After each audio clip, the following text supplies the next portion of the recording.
Hello and good morning. Today we are talking about forgiveness. I know you don't think forgiveness is like a topic of the day, but it is today. Today we are reading from the Insights and Wisdom of Omuugn. And today the topic that we're going to unpack and kind of filter through item by item is forgiveness.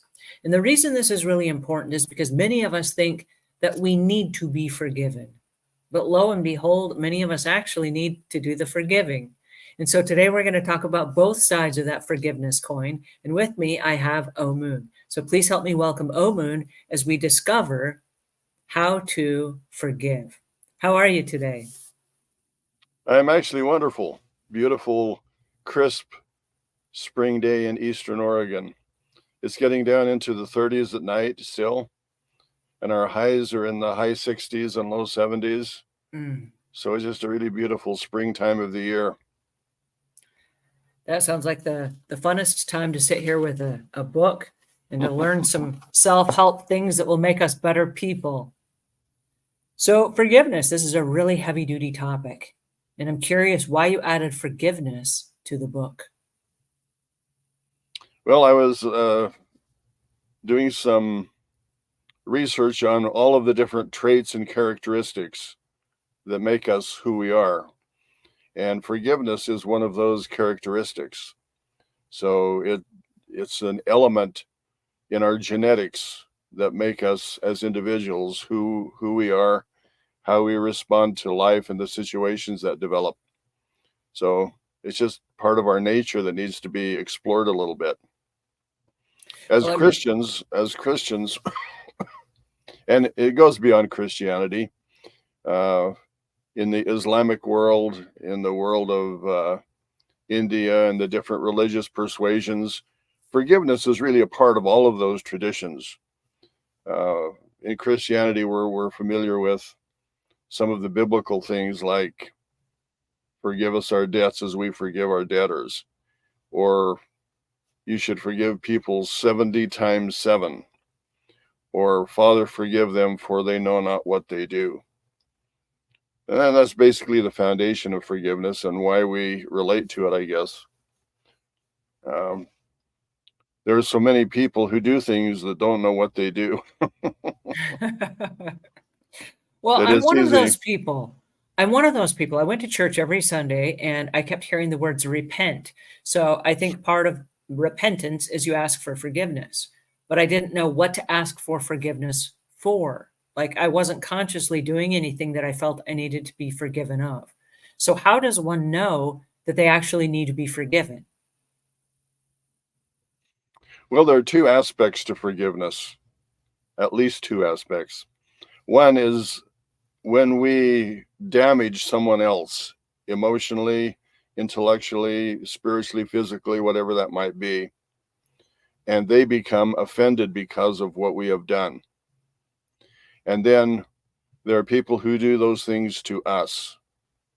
And we have feelings of anger and resentment and anxiety and all different kinds of things associated with that experience. So forgiveness is that twofold reality where if we have done something to someone, that needs to be remedied. And if someone has done something to us, we need to have a way of processing that remedy. Because sometimes people won't come to us and say, I'm really sorry for what happened.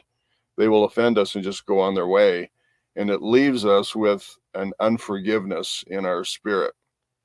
So there are a lot of different elements, and we'll talk about some of those today. There was a moment in my life where I decided I committed to forgiveness. I said, okay, I'm going to do the forgiveness thing. And so I made a backdoor deal with God, and I do not recommend you do this. Okay, this was the wrong way to go about forgiveness. But I made a deal with God. I said, okay, I'm gonna forgive, and I'm gonna ask for forgiveness for all the wrongs that I've ever committed. I'm gonna do this. Well, lo and behold, suddenly people that had disappeared from my life 10 years ago started showing up again. And they started showing up in the most inconvenient places. And example, I went to the mall and a guy opened the door for me and I said, thank you. And I turned and it was this person that I had gotten in a fight with like 10 years ago.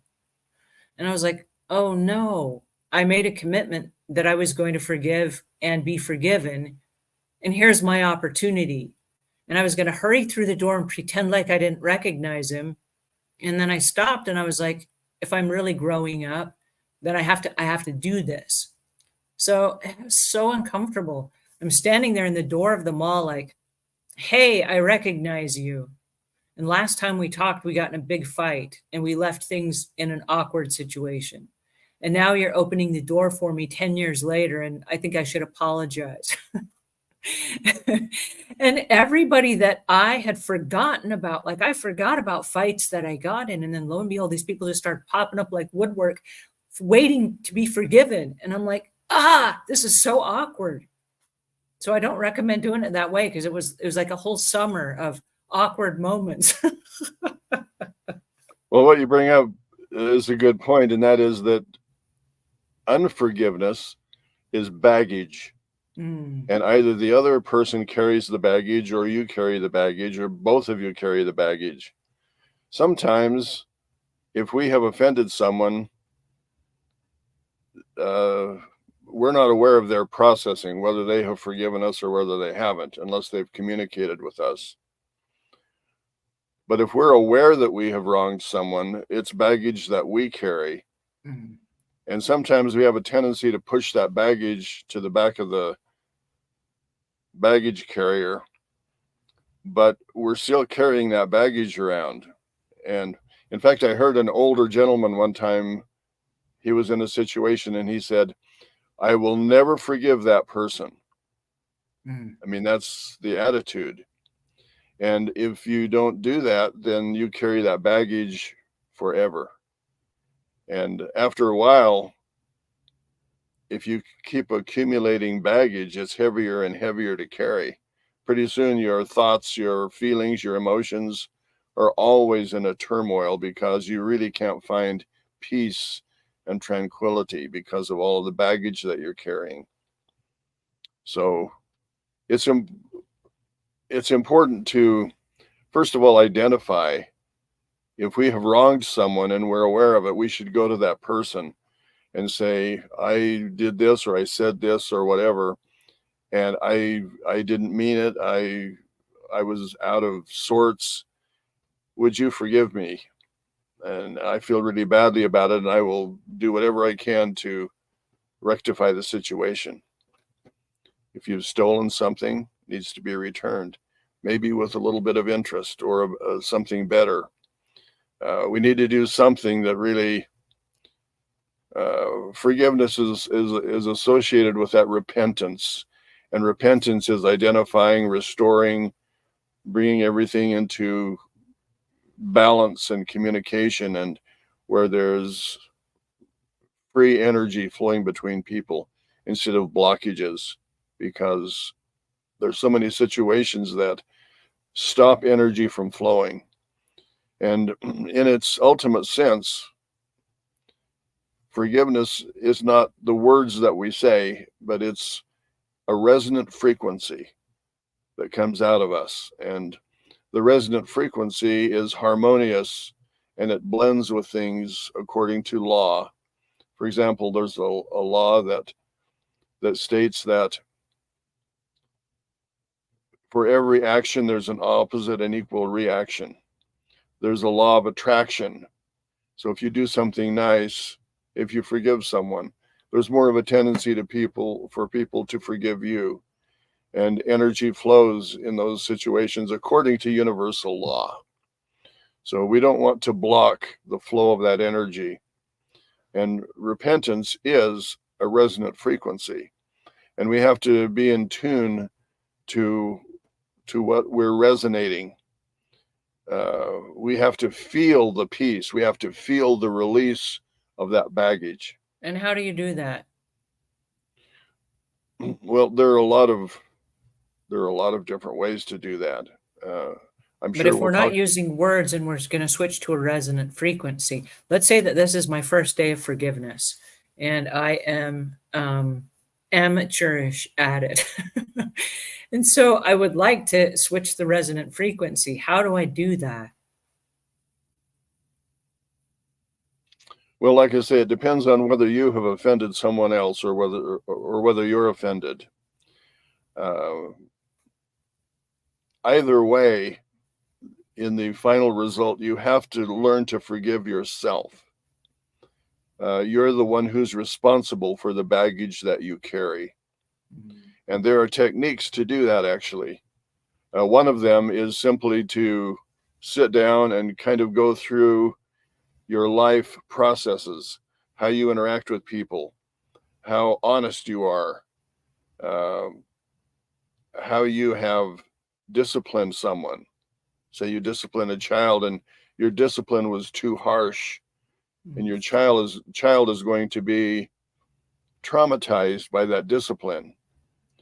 So if you sit down and you become aware of things, that's one way of doing that. It's called mindfulness, and where you're aware of the people around you, aware of situations, aware of how you're speaking and your tone of voice and all kinds of things, because you might be offending people all of the time just with your tone of voice or your posture. They say that 80% of communication is nonverbal. So there are a lot of ways that we interact with people non-verbally. And a lot of times, most of the time, we're not aware of that. We're not aware of how we really affect other people unless they tell us. So that's one of the techniques. Another technique is called EMDR, which is utilizing the bilateral movements of the eyes while you're concentrating on a particular thing. And it brings up memories, and once your memory is brought up, then you can deal with it, because a lot of things are operating on the subconscious level, and we don't really deal with those things very often. But our subconscious mind is reviewing our entire belief system every few seconds. And so if you want to make a change in how your subconscious mind processes, then you need to bring up specific things and give your subconscious mind specific instructions on how to deal with those things. And EMDR is one way to do that. Another one is called the emotional freedom technique, or EFT, and where you actually tap on meridians of the body while you're processing some situation that you're trying to get rid of the baggage. And it will bring up baggage, and it will give you a deeper insight into those things. And then by acknowledging what you've done and resolving to resolve that issue in your characteristic, then that baggage is released and the energy begins to flow again. And the energy, according to Chinese medicine especially, flows through meridians of the body. And there are different channels through which energy flows. And in the Western world, we have allopathic medicine where we just take a pill for everything.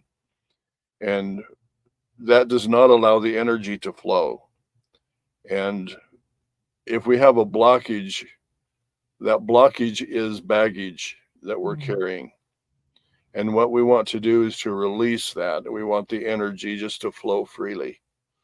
And so by tapping on certain points with certain ideas in our mind, it rewires the brain. It creates new neurological pathways, and your baggage is released, and you feel the energy flowing, and you can actually feel the change of your resonant frequency. That's how you know that it's changed. If you still feel frustrated or anxious or any of the negative emotions, you know that there's baggage, or there's something behind those feelings that's causing you to feel that way. It's funny that you mentioned that, because I had a situation where I had a business partner in my early 20s that caused a lot of angst, and I thought I had forgiven them, and I didn't. Every time I had a nightmare, that person would come back in my dream and haunt me. And for years, I thought I had forgiven them, and yet I had not. And so I really focused on how do I let go? Because like you said, I was carrying a baggage that was so bitter, and it made me so angry that even though I said the words, "I forgive you," and even though I thought I had forgiven, I hadn't. I was still carrying at an unconscious level, hate, if you will. I mean, it was a visceral feeling. I was so angry every time I would think about it because I hadn't processed that at a frequency level yet because I didn't know. I guess this conversation is like 40 years too late for me. I mean, I'm a few years behind. I wish I'd learned all these things, but it was a conscious thing that I was carrying with me that made me just angry every time I thought about it. Yeah, you have to have you have to have some way of processing that. Another way that's very effective for a lot of people is the Tai Chi, or Mhm. the gentle body movements. If you have something in mind that you're trying to change in your nature, and you combine that with breathing and with body movements, there's something that ties the spirit and the body and the soul and all of your aspects together. And when you're sort of unified in doing that, again, it releases the baggage and the energy flows, and you feel the peace and tranquility. There are different types of yoga, for example. Uh, if you do concentrated yoga, if you're working on some issue while you're doing yoga, that also is a release. And there's a thing called uh, it'll come to me in a second. Falun Dafa. Mm. Falun Dafa is putting your body in certain positions, like your arms stretched out as far as you can stretch them, and then you stretch them a little bit further and hold it for like 3 seconds, and then you relax. Mm. And there's a way of tensing your muscles and then relaxing that allows the energy to flow through your body. There's massage therapy, there's acupressure, there's acupuncture. There's all different types of techniques that open up the flow of energy in your body, and every person needs to sort of find out what's best for them, what works for them. And maybe you can try different things, and maybe what you think works, something else would work better. There were Yeah. actually 2 things that I tried that worked for me over the years as I tried to figure out how to forgive. The first one was writing. I would literally take a yellow notepad and an ink pen, and it was different than if I used the computer. This, I had to use my hand, I had to write, it was connected to my brain somehow. And I would sit there and I would write out the scenario. I am angry with so and so because of, and I would spell out all the reasons why I was angry. And then in the process of connecting with the pen, it kind of unleashed my unconscious mind. Well, why are you angry? Why did that upset you? And I'm writing the questions as well as the answers. And so it was kind of like I was finding answers as I was writing the questions. So, how do you think this person feels about the situation? Have you talked to the person about the situation? Have you tried to remedy the situation? What would you do differently if the situation were to present itself again? And kind of working through some of those questions and answers on paper.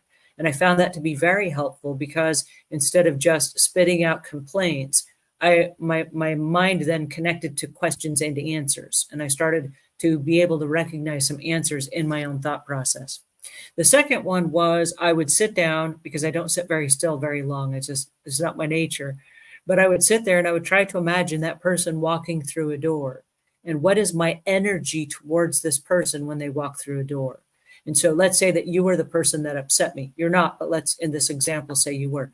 I would imagine you walking through the door. How do I feel about you in this moment? And then I would say, oh, look, hey, there's my dad. And then I would get up and I would run, go give you a big hug. And did the hug feel genuine? And there are times that I try to hug this one person in my head over and over and over again, and they just kept pushing me away. It wasn't authentic. It didn't feel natural. And I kept thinking to myself, when I am able to hug them and it's a real genuine hug, like they really mean it, and it's both of us are feeling that, then I will think that they have been forgiven. And I couldn't find myself in that situation. Every time I would imagine them walking through a room, there was no genuine hug. Then one time I was in a place where the person did in fact walk through the room. And I've been doing this over and over and over for weeks. finally, when I saw the person and they walked in, I went up and I gave them a genuine hug, and it was actually a genuine hug. And I was like, yes, I think it worked. But those are my simple ways of trying to learn to forgive. They're both interesting ways. One thing on the writing, we have two hemispheres to our brain. And if we're right-handed, we have a tendency to operate out of the left side of our brain. And so if you're writing down those responses to your questions with your right hand, you're getting the information from the left side of your brain. And so if you will take and begin to respond to those same questions and write the answers with your left hand, you begin to access the opposite side of your brain. And the two sides of our brain store things differently. The right side of the brain is more the emotional, spatial ideas, and the left side is more of the analytical, thought processes that we do in our conscious thinking. So if you write with both hands, you're going to get a lot more information, and it will be more meaningful to you, and you might discover things that you wouldn't that way. The second example that you gave is a good example that our subconscious mind doesn't really differentiate between what we actually experience and what we visualize experiencing. And so if we have been traumatized in some way, we have a tendency to go back over that in our mind, and it re-traumatizes us all of the time. It keeps us in that state of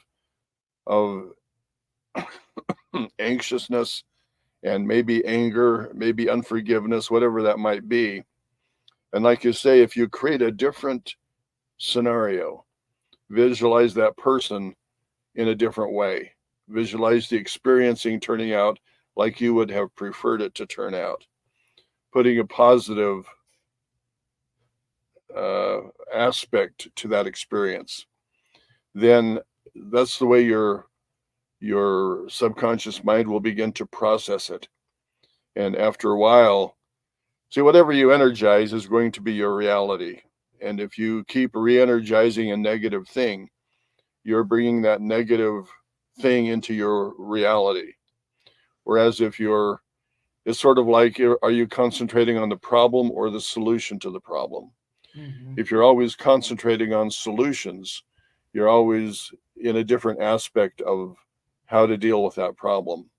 But if you're just looking at the problem, it becomes a blockage and an obstacle and something really negative.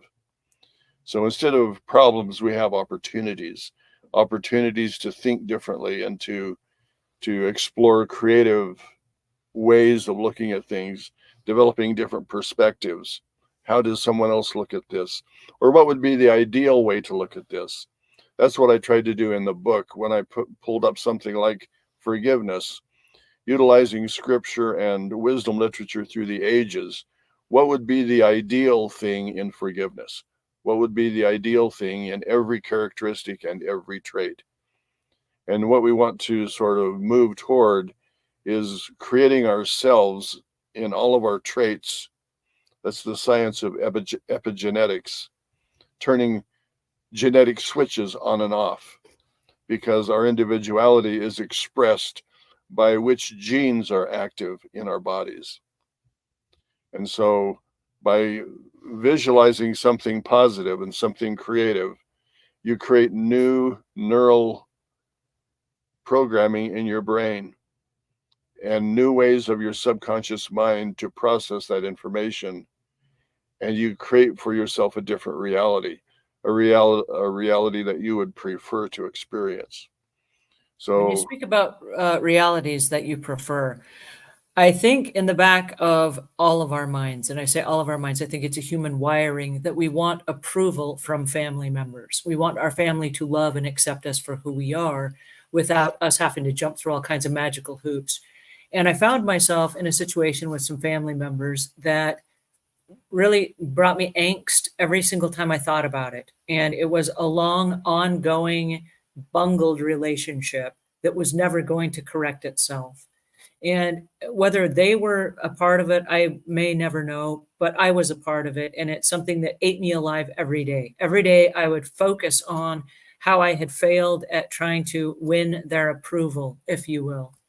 And I was trying to work through it because like what part of my character is so weak that I have to win their approval? Like what is that I'm dealing with? And I came to, you talk about changing perspective. The only way I could really work through that, because I spent years trying to work through it, and I fumbled it every time. When I finally realized I'm related to these people, and I have mysteriously been calling them my family, but I realized my family is a compilation of friends that I've met. It's a compilation of some relatives, and it's a compilation, oddly enough, of some strangers that have come through my life. And for whatever reason, I've attached myself to them. I'm like, that person's my family. I'd go to the end of the earth for this perfect stranger that I just met. So, what is it that this family member is holding over me? And I realized they're not my family at all. These people are merely my relatives. These people are related to me, and that's it. That's all this may ever be. And there are 7.5 billion people on the planet, and it is possible that I'm not going to get approval from two of them. Are you okay with that?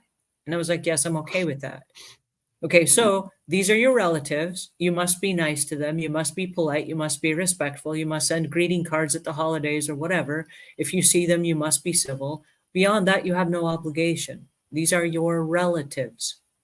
And the minute that I said, oh, they're not my family, they're my relatives, it was like lifting this huge burden of expectation. Like they owed me their approval and I was going to jump to the end of the earth until I got it or whatever. Finally, I was like, oh, I can stop trying to win their approval because I may never get it. That's okay.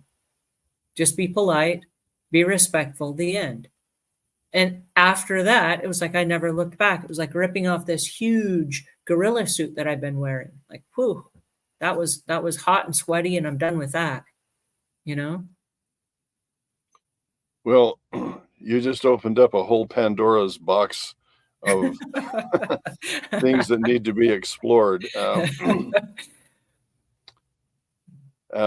Family is something that you're biologically intertwined with. Mhm. You have the same DNA as all of your siblings. You have different genetics that are switched on and off, which gives all of you your individual traits and characteristics. Mhm. I have this idea, and it's just my idea, and we're talking about my book, so my idea is pertinent. This is your idea. Share it with us. I have this idea that there's no accident that we're in the families that we're in. Mhm. We've come to this earth in this experience that we're having, and the people that are part of our family, they contain lessons that we need to learn and lessons that we need to process. And so if you have a sibling that you're having a real challenge with, that should be explored from a lot of different perspectives. What lessons do you need to learn? What lessons can you learn? What lessons should you learn? And like you say, you may come to a point where you say, well, I've learned the lesson, but I don't have the relationship that I prefer. And what we find is that a lot of times everyone makes assumptions. We make assumptions because we don't have the full spectrum of facts to work with. And so we will take bits and pieces of information and pull together our perspective of things. And we make assumptions about that perspective. And then that becomes part of our belief system. And sometimes your assumption about somebody else is interacting with their assumption of you. And so we have two assumptions that are all assumptions are incorrect on some level because you don't have all of the information. So a lot of relationship problems stem from the fact that your assumption of them is dealing with their assumption of you, and the real people are not really communicating. And so we need we had a session on communication, but we actually need to sit down with people, and it's hard to do sometimes because some people are not willing to sit down and really communicate with you. And if they're not, then you have to create that scenario that we just talked about, where you visualize sitting down with them and having the conversation and taking both parts and creating the scenario that you prefer. And that's the information that's fed into your subconscious mind, and it will become part of your belief system and your reality. But ideally, we would be able to sit down with people and share our feelings. This is not your assumption that you're talking to, your assumption of me. This is me. For example, I have some children who, they may see me a certain way. We've been separated by miles. I have children that live in Maine and North Carolina and Texas and Michigan, and they're all over the place. And we have a tendency to remember people the last time we saw them or at earlier times, without realizing that people are changing all of the time. I'm not the same person that I was when I was 20. I've learned a lot of things. I've inculcated new perspectives, and I've worked on traits and characteristics. And my belief system is very different than it used to be. And some of my children look at me as though I used to be, and they don't see me for who I am. And so periodically we need to sit down with people and update everybody and say, this is who I really am. I've learned some new things. If you're holding a grudge against me because of something I said in the past, you need to realize that, first of all, I probably didn't intend to harm you or hurt your feelings. If I did, it was subconscious and I was not aware of it. But I'm not the same person who said that. And if we were to interact the same way today, I would probably interact with you differently because I've learned some new things. My belief system has changed. And it would be nice if you could see me for who I am becoming, rather than living in the past and remembering me who I was maybe 30 or 40 years ago. So there are a lot of things in this mix that we need to stay on top of. And family is one of them. It's hard to let family go for me because they're the lessons that we need to learn. And I think it comes back to the perspective. You talked about changing your perspective. And for me, changing my perspective was like the fly that tries to fly through the window. And he flies to the glass and he smacks up against the glass and he falls down. He gets up and he tries to fly through the window again, smacks into the glass and falls down on the ledge. And he does it over and over and over and over again. And yet there's an open door about 6 feet away. He could just fly right outside through the open door. But because his perspective is so focused on getting out through the glass that he keeps doing the same thing over and over and over again, and he's not making any progress. And he just keeps banging himself into the glass. And that was me. I kept doing the same thing over and over and over again until I changed my perspective. And as soon as I changed my perspective and I realized there's an open door over here, I was able not only to get around the hurdles that for me was I was wanting their approval. And when I gave up that need and I said, you know what, it doesn't matter if I get their approval or not, I'm going to be the best version of myself. And if they like that, that's okay. And if they don't, no harm, no foul. I don't need to control the way they feel about me.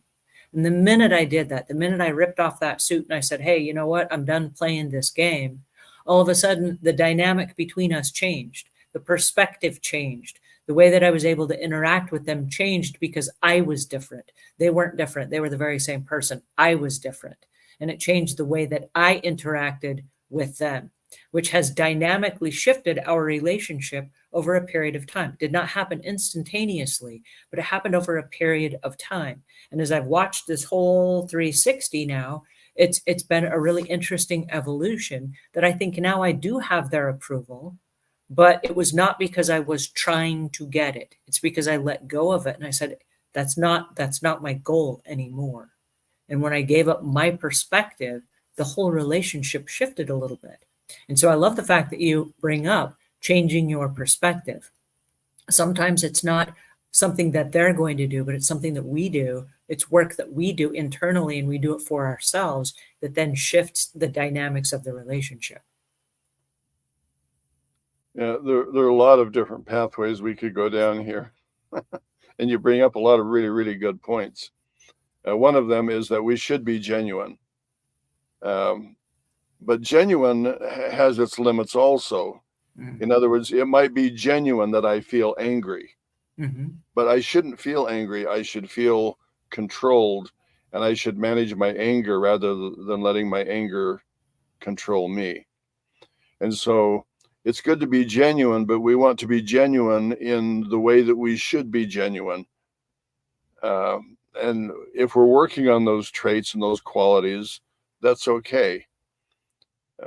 We shouldn't assume that we're something that we're not. And like you say, also, we can't control how other people feel. We can't control what their perspective is or what their assumption will be. Mm-hmm. So you have to be yourself. You have to be genuine, but you want that to be the best version of yourself. And you want that to be a real version of you. You don't want to pretend to be something you're not. You want to inculcate the qualities that would give you that characteristic. So instead of pretending to be honest, just be honest. Let that be your goal and the best version of yourself. And you can't control what other people think, how they feel, how they respond, unless you actually get a hold of them and sit them down and say, we need to communicate. I know I had a couple of experiences. I have experiences all the time where I offend people. They will say, you say that I always do this, but I don't always do that. And I will say, you're right. That's just a form of expression that I use.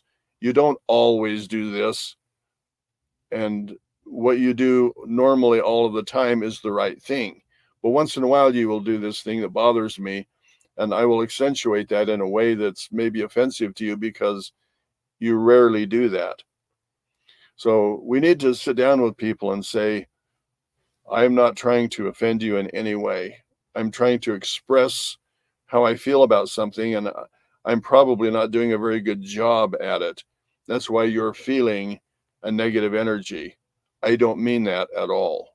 I'm trying to communicate something that will be beneficial in our relationship, but I'm not doing a very good job of it because I don't have the experience, or I haven't learned some of the lessons yet. And I've learned not to say certain things. I can still be genuine, but I need to learn to rephrase my questions. I need to rephrase my responses to things so that people are uplifted and encouraged and feel a positive energy rather than a negative energy. And And it's so, interesting you bring that up, because when you talk about being the best version of yourself, I know that sometimes I'm perceived as being intimidating. I get this a lot from my staff. They're like, "Oh, you're so intimidating." And so going out of my way, where I'm a quick person to say, "Did you get this particular item taken care of?" That's my thought process. And one of my staff members will stop and say, "Hello, how are you today?" instead of answering my question. And it catches me and makes me realize, oh, I didn't make small talk. Let me stop and say, "Hello, how are you today?" And then I can say, "Did you get that thing taken care of?" So when people are bringing to our attention, we can do something about that. And so I've gone out of my way to make small talk before I then say what I actually want to say, only so that I will come off as not being so harsh or so intimidating. And then also, if I'm texting something, my text is a bullet point. Did you get this taken care of? And then I will add a little emoji with like a little heart emoji or a thumbs up or something like that, to try to add a little bit of softness, so it's not so like right at you. And I think that's intentional, to try to stave off those hard feelings that we generate without even meaning to. And I know that so often I just come off as like, right in your face. And that's not my intention at all. That's just who I am. And so, yes, I want to be genuine, but at the same time, I'm going out of my way at this phase of my life to try to like make little bits of small talk and sending emojis and things like that to try to make it more pleasant for the other person. But a lot of times we don't really put a thought process into how we communicate. For example, if I say, "Did you get this done?" It sort of puts them on trial. Mhm. They failed or they succeeded, and they have to defend themselves. Mhm. But if you rephrase the question and you said, "We're working on this project, and I was trying to get a current update on how this project is going," then you can get more of a feedback, and the person is not being judged on whether it was done or not done. Sometimes my wife will say, "I need this project done." And I'll interact with her several hours later and she'll say, "Did you do this project?" Well, I haven't done it yet, but it's on my list to do. Mm. And I feel guilty because I didn't get it done and I'm put on the defensive. And it's just a way that we need to learn to communicate that's always positive, always encouraging. We want energy to flow freely, and that's what draws people together. Like you Mhm. say, sometimes with family that doesn't happen, but with friends it does, with other associates.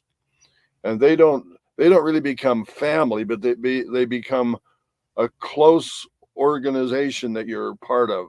It's a group of people who are bound together like a club or a church group or a business group or whatever it might be. You're tied in with positive energy to this group of people.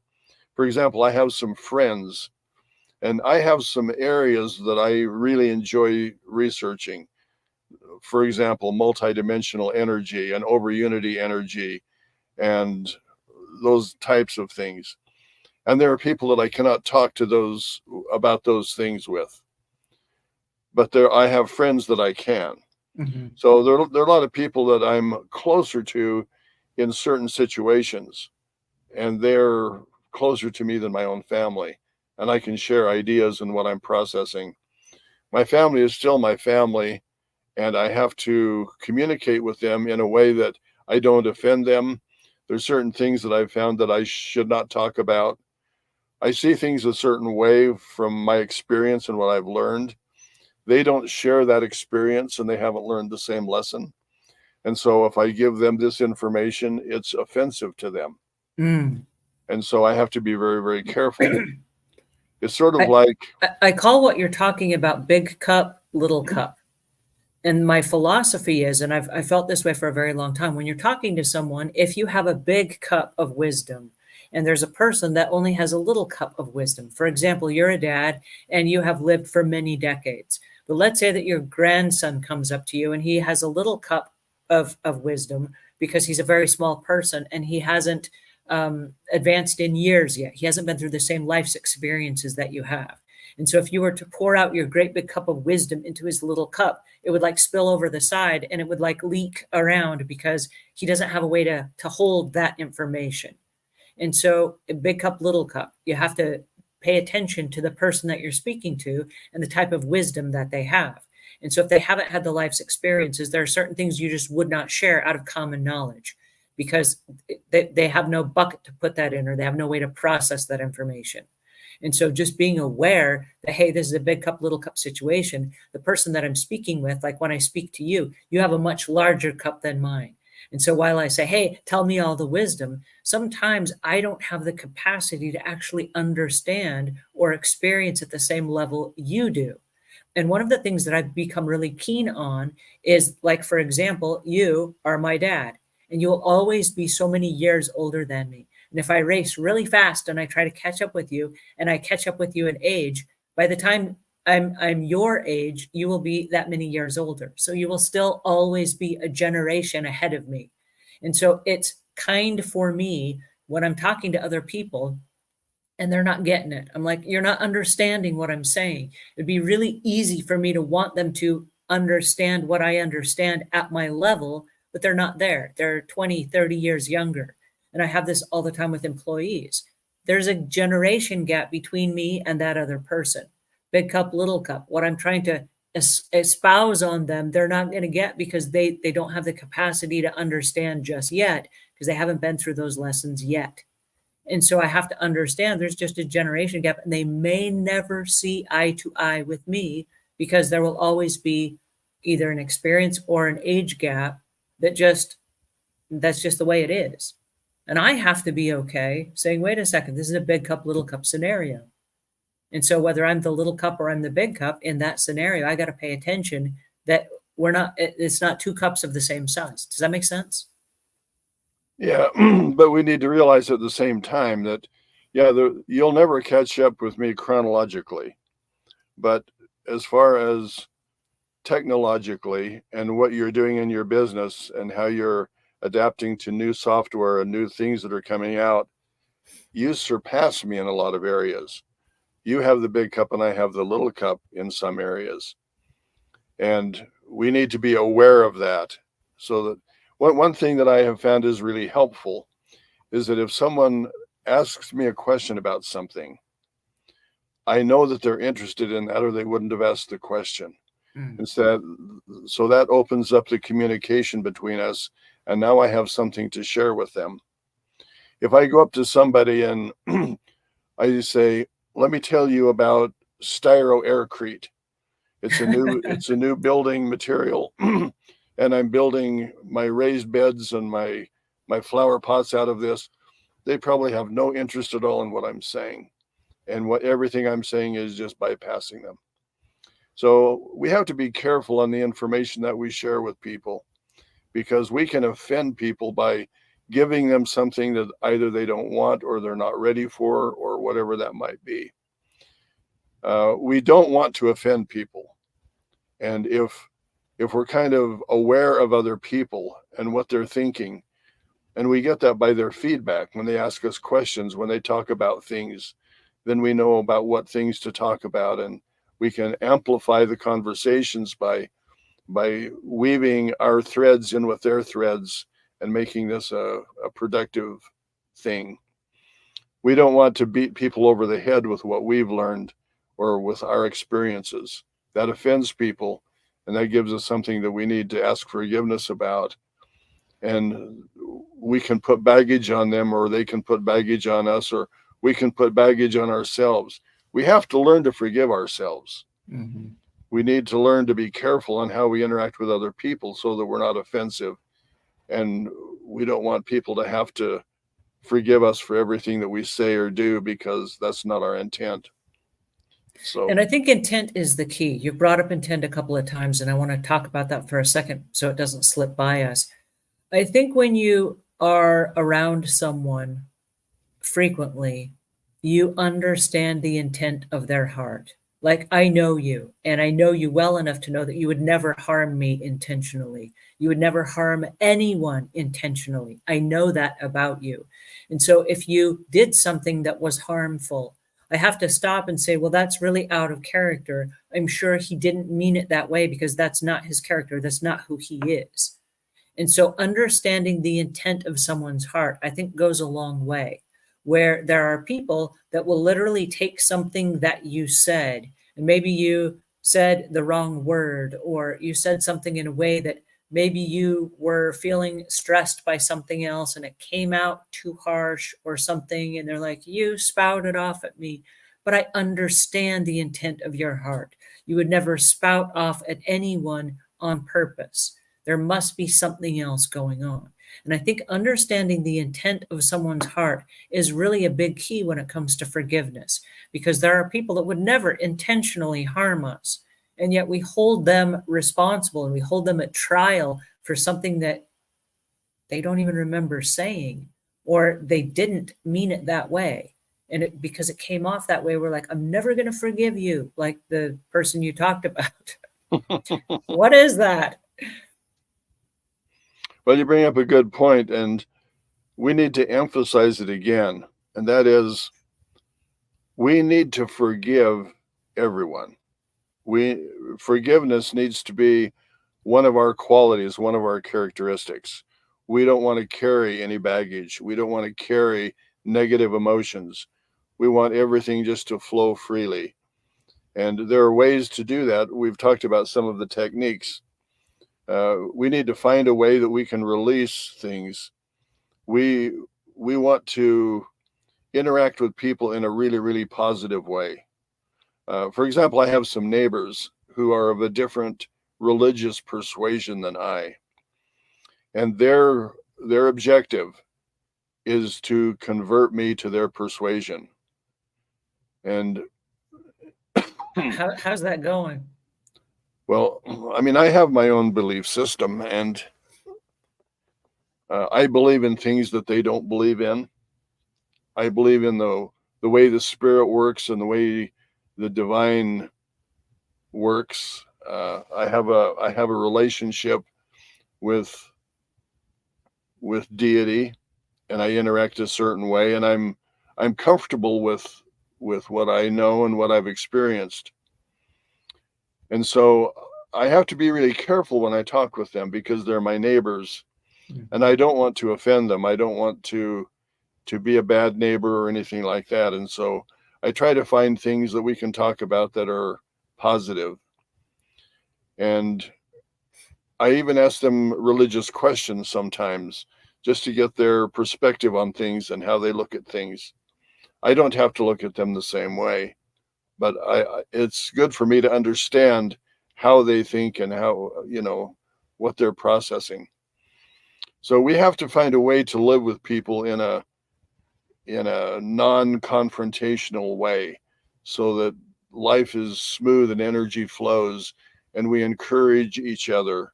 And we don't want to pick bones with people and fight over things and argue about things. People are arguing whether the world is round or whether it's flat. Well, the fact is, you go out and you stand and you look up, and you really don't know if the earth is flat or round, because all you know is what you experience. And then people will tell you, they'll say, well, the evidence is that the earth is round. And some will say, well, the evidence is the earth is flat. And if you examine the evidence, you can look at things a lot of different ways. Everyone has to do that for themselves. You can't tell somebody else what they should believe or how they should believe. You want to make everything available, information available, what you've learned, if they're interested in that area. If they're not, maybe you don't want to go there. Some things are just offensive to people. I know when you're talking about things that are offensive. I spent a good part of my youth being angry, and I had anger management issues when I moved away from home. And I remember there was a year, it was 1994. There was a year where I decided I had reached my maximum anger limit. And I decided I didn't like who I was as a person. And so I couldn't forgive people because I didn't have forgiveness in my heart to give. I couldn't love people because I didn't have love in my heart to give.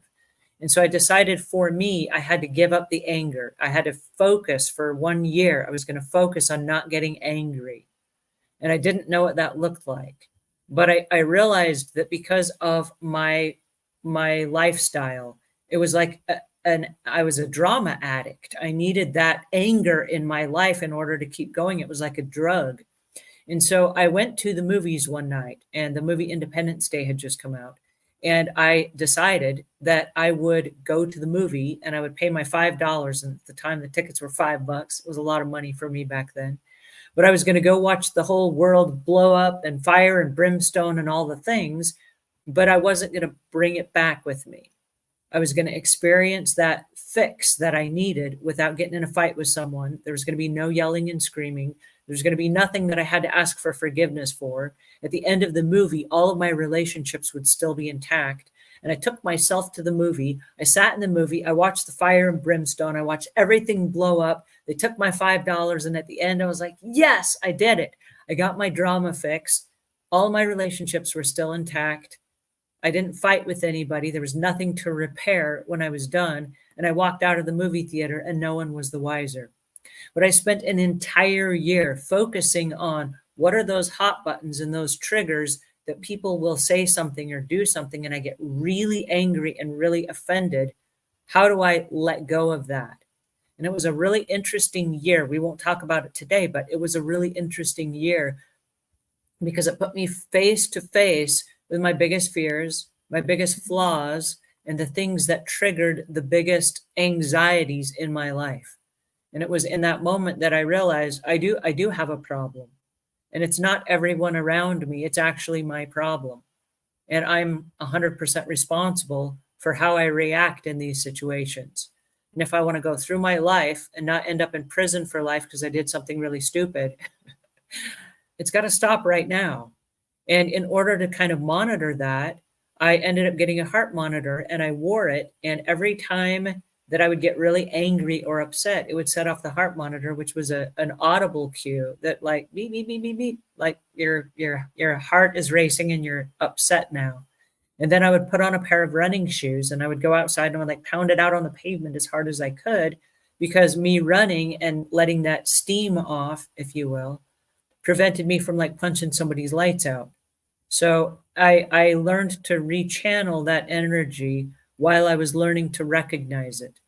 And so it was really an interesting year for me. But on the other end of it, it's so much easier to learn to manage your emotions than it is to try to repair and ask for forgiveness every time you screw up with somebody, you know? Well, absolutely. Which brings up the point that that's what every one of the traits and the characteristics that are contained in the books. It's to identify all of those areas, and we should do that with every area. On the area of forgiveness, there are some actual benefits that come to us when we learn to forgive. One of them is the peace of mind and the tranquility. Instead of having a lot of anxiety and frustration in our lives, we look at life differently. There's reduced stress, reduced anxiety, and it's been proven that when you are relaxed and positive, when positive energy is flowing, you're a healthier person. Mm-hmm. When you have things stored up in your body, when energy is not flowing, you're going to experience stomach trouble or arthritis or trouble with your joints, or things are going to express themselves in your body if you have emotional and other problems that are operating. So you're just going to feel better. You're going to approach life better. Life is going to be happier and more fulfilling for you if you can reap the benefits of forgiveness. And there's a mental health, there's an emotional health. And as we started out with the Christian principles, there's a direct tie in with divinity and universal law, that when you forgive, you come closer to that divine construct, what was designed in the creation, and you become more spiritual, more spiritually attuned to things, and you can see things with more clarity. And the more you develop good characteristics, the more you're able to develop good characteristics. Your capacity to grow increases. And it's just a wonderful way to live. Everything that you hold, every blockage, every negative energy decreases your capacity in some way. And so if you have traits that are bad traits, you're going to decrease as a person. Your effectiveness in all that you do will decrease, and people do not want to be around you, and your opportunities will decrease, and your world will just be different. And if you're a positive, loving, forgiving person, then all of those blessings will flow into your life. You'll meet people who are on that same vibrational level. Like attracts like, and opportunities will open up before you, and this will happen, and synchronicities here and synchronicities there. Your life will just be more pleasant and enjoyable if forgiveness is part of your characteristic. So I think in this week, I know our time is short, we should look for ways in which we are restricted in our energy flow. If we have bad feelings toward anyone, we need to bring those up and resolve them. We need to communicate. We need to release our baggage. We need to reconstruct our life so that it's positive and encouraging.